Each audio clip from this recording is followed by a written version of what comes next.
Hey, what's up, everybody? Welcome back to Reboots and Dragons, the podcast that reboots movies playing D&D. It's been a long time, and I'm already having problems. I'm out of practice, so with us today, we have to my right, which, shit, I can't point right. We got Brandon Barker. Hey, everybody. Underneath him, we have Zaelin. Hi. And underneath me, we have Stacey. Hello.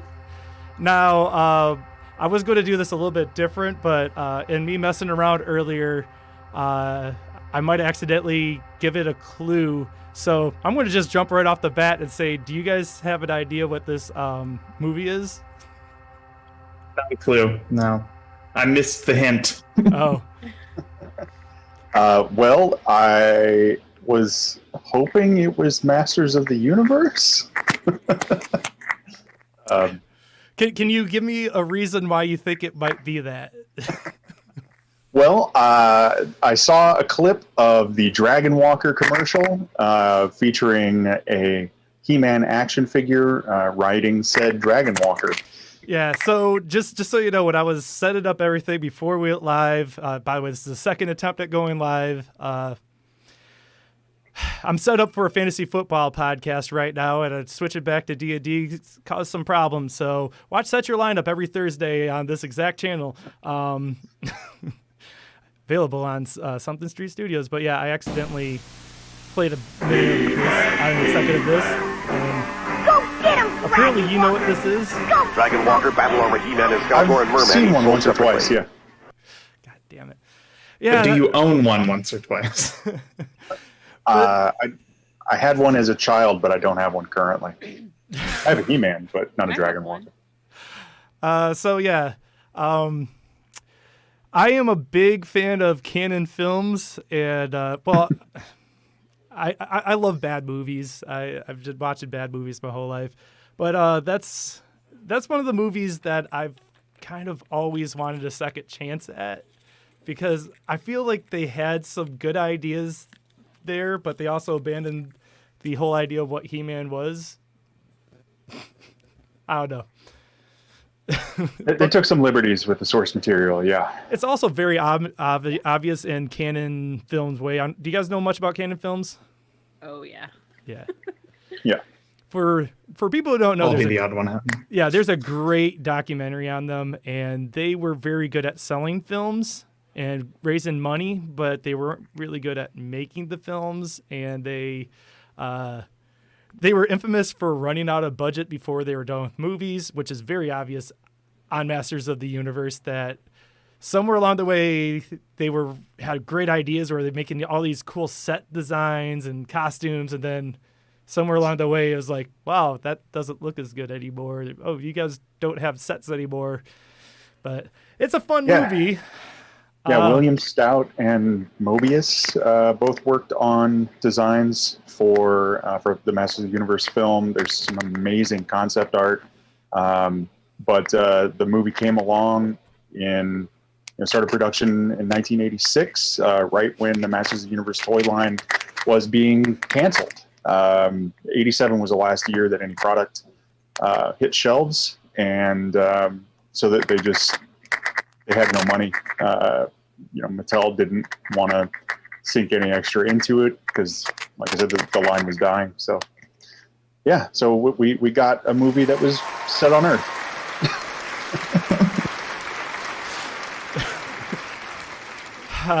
See, I knew this would sort of happen with you being on my show. I did a decent amount of research, and you just blew my. I'm not even looking at my sheets anymore. Yeah, Stacey and I can probably handle this. You got this one? Yeah, we got it. They're just going to guide me through this He-Man adventure. Yeah.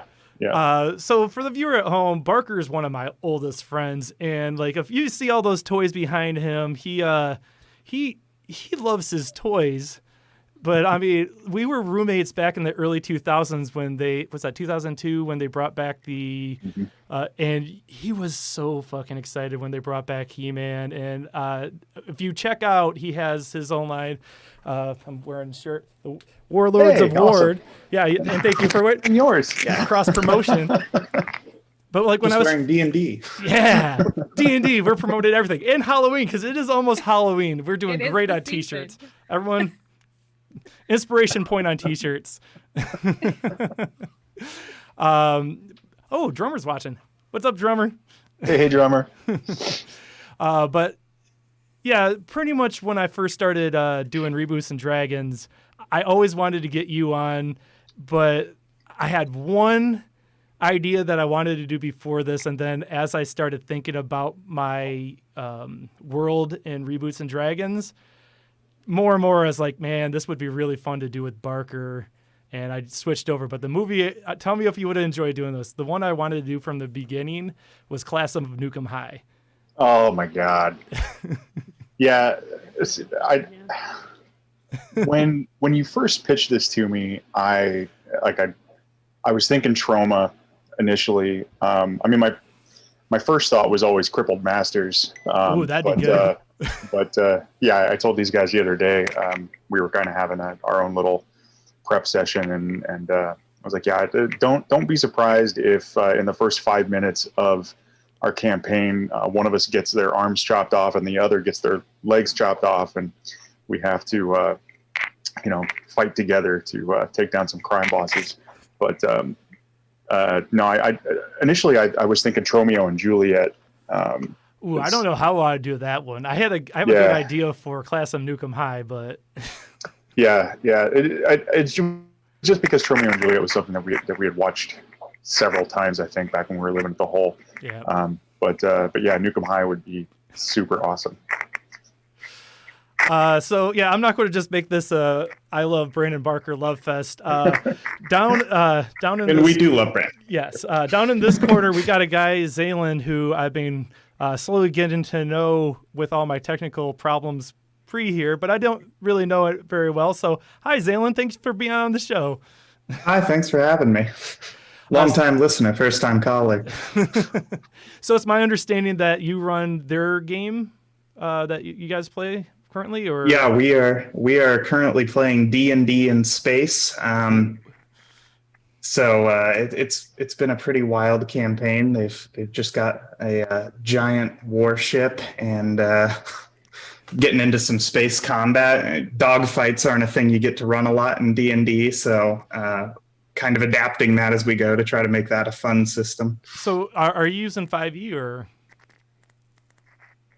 Yeah, it's 5e. It's pretty basic 5e. I've just made a bunch of special rules for it, but actually it tends pretty well towards space. 5e does. It's pretty modular.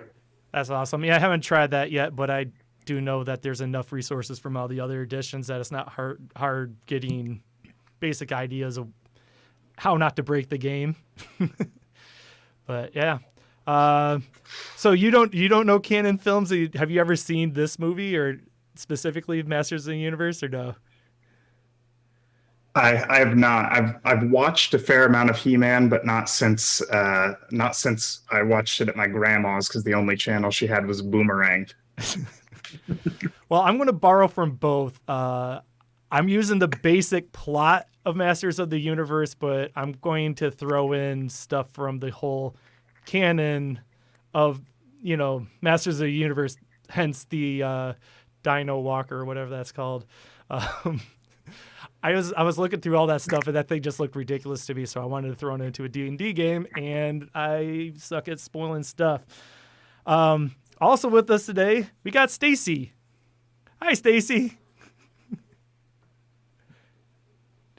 Can you not? Did you mute? Can't hear you or anything. Hello.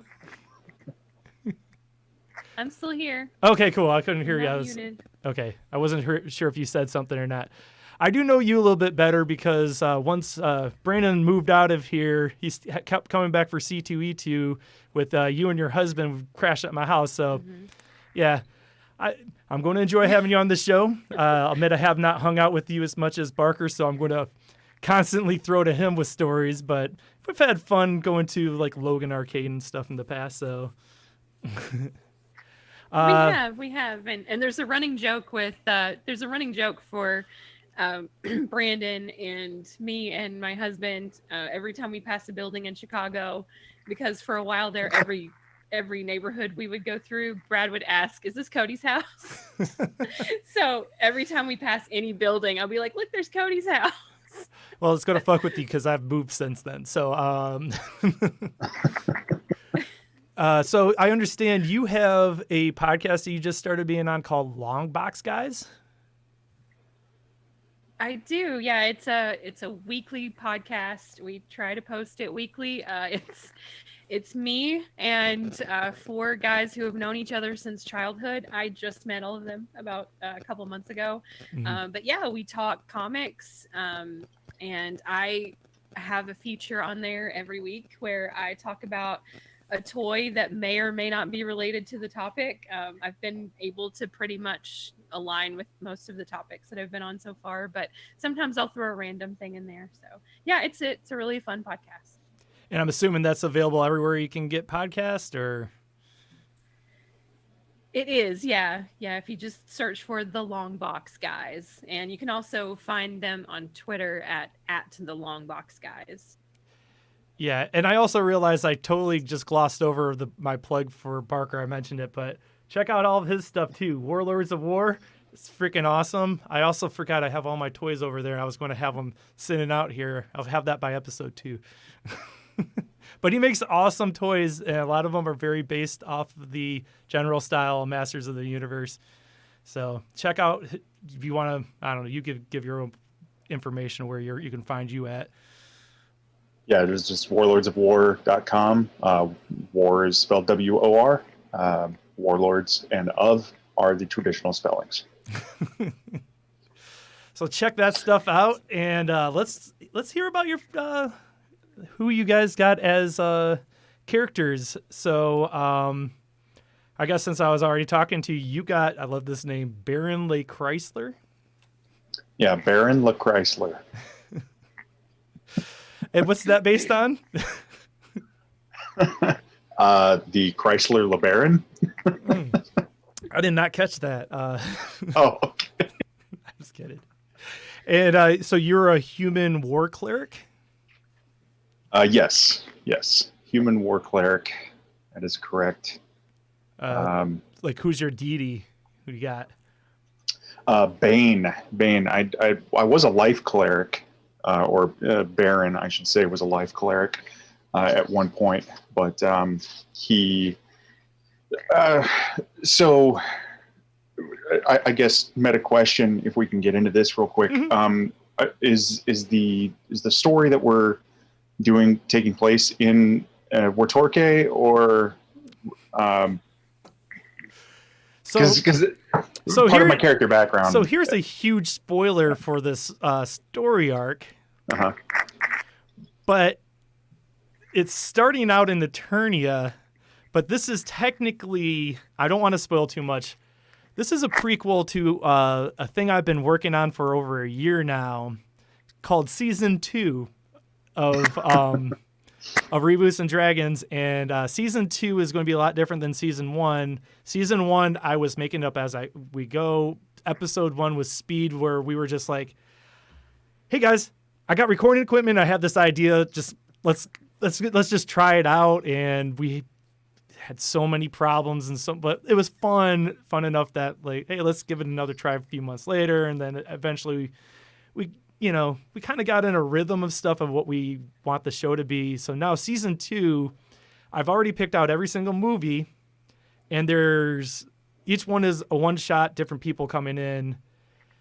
But each movie is a standalone thing that has a plot that carries. So each story affects the other one. Nice. And you guys are the prequel to Season 2. So I'm not going to tell you how this movie ends, but you are going to help set up what happens in Season 2. I can give you this much because I know everyone except for Zaelin's seen this movie. Actually, I didn't ask you, Stacey. Have you seen this movie? Many times, Okay. yeah.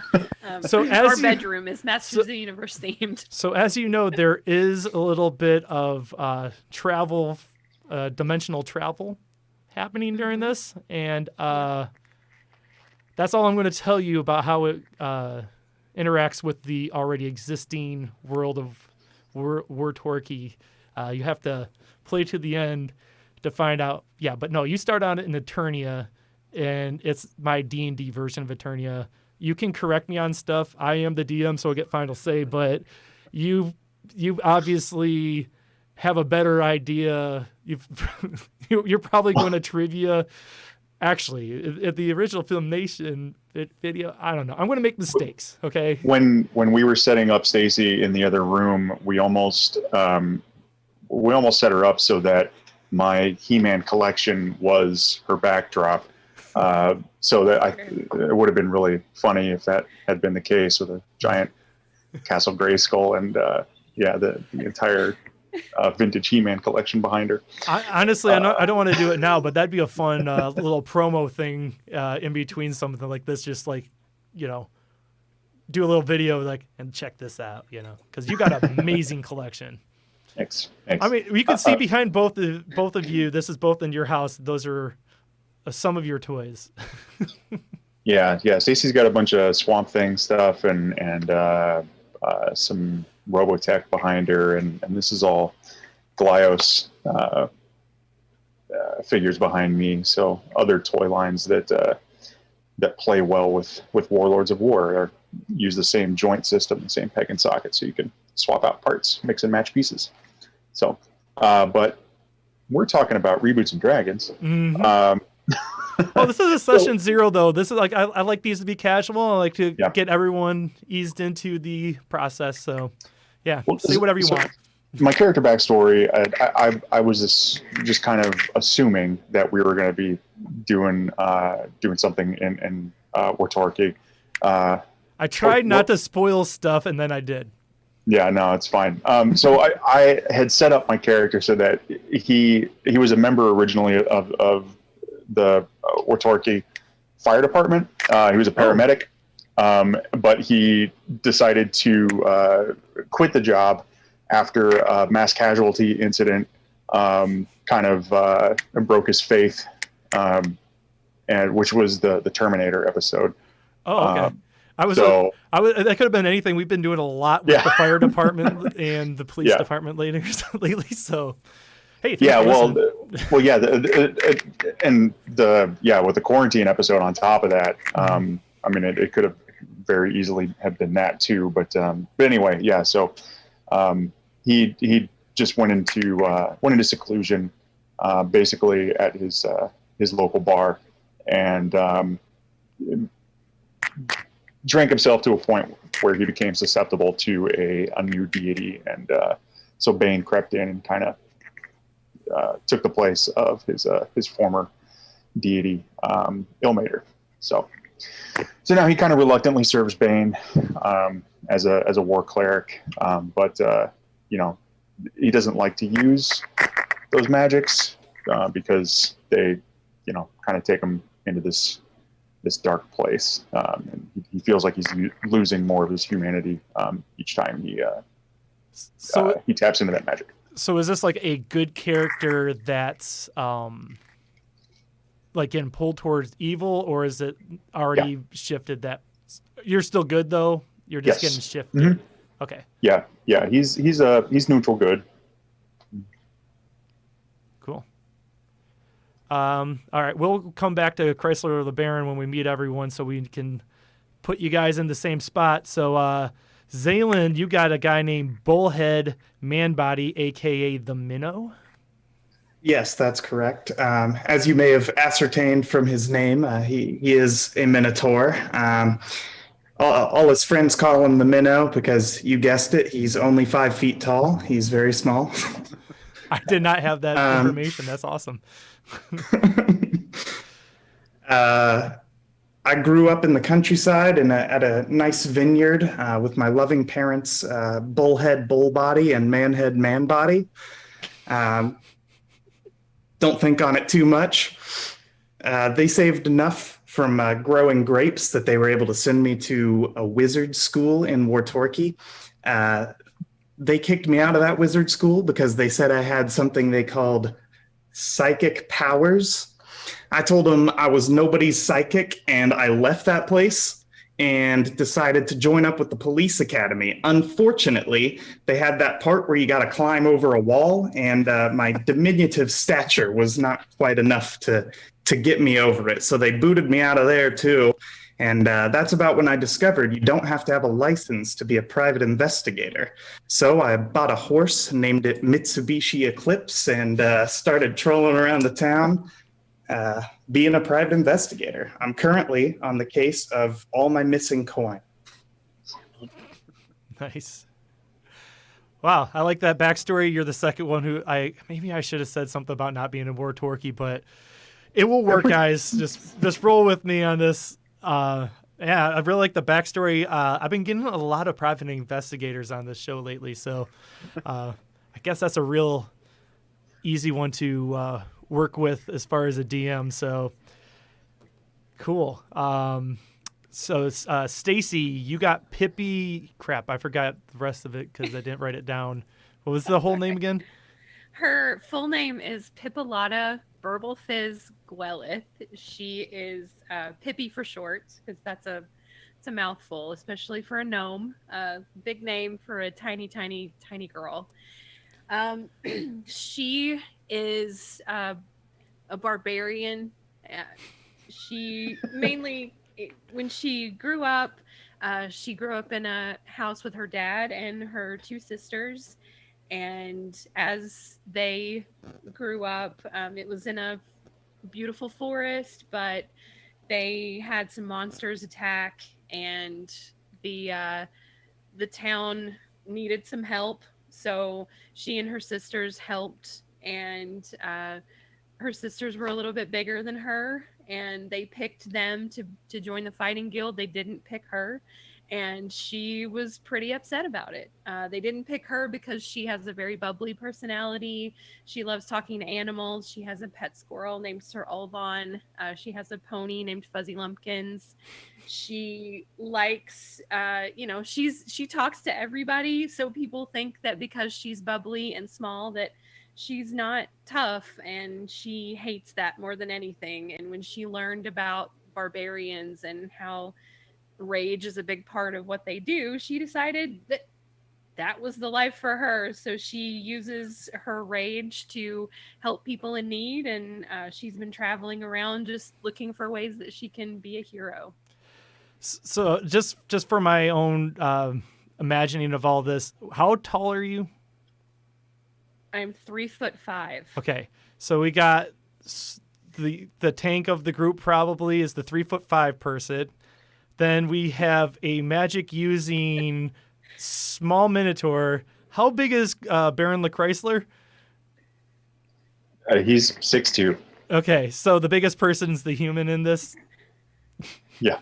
Yeah.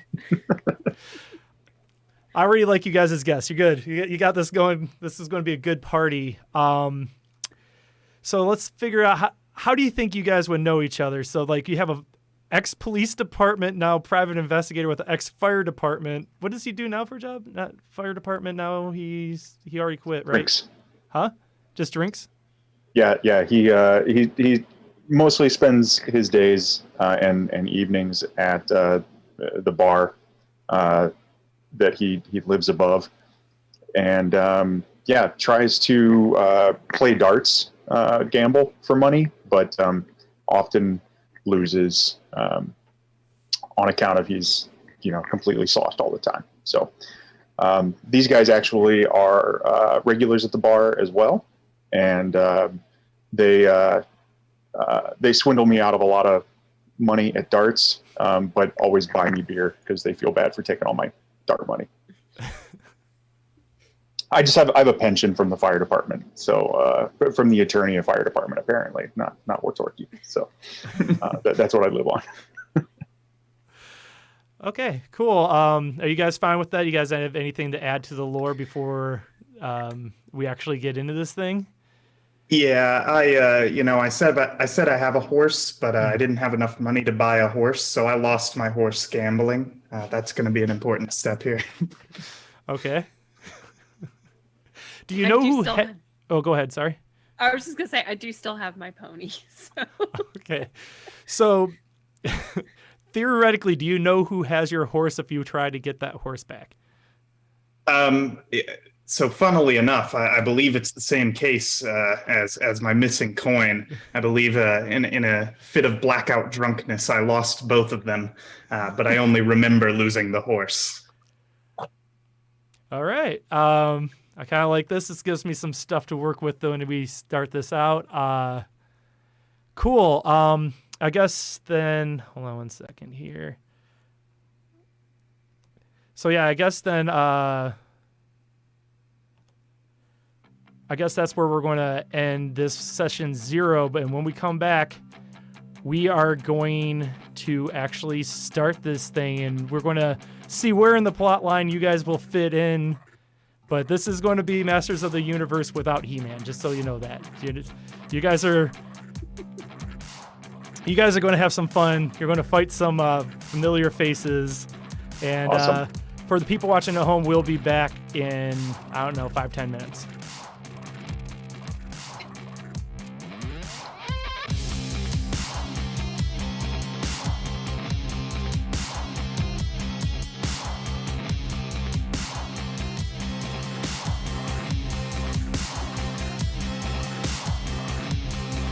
Was supposed to be fading us out, or Reboots and Dragons, a Something Street Studio production.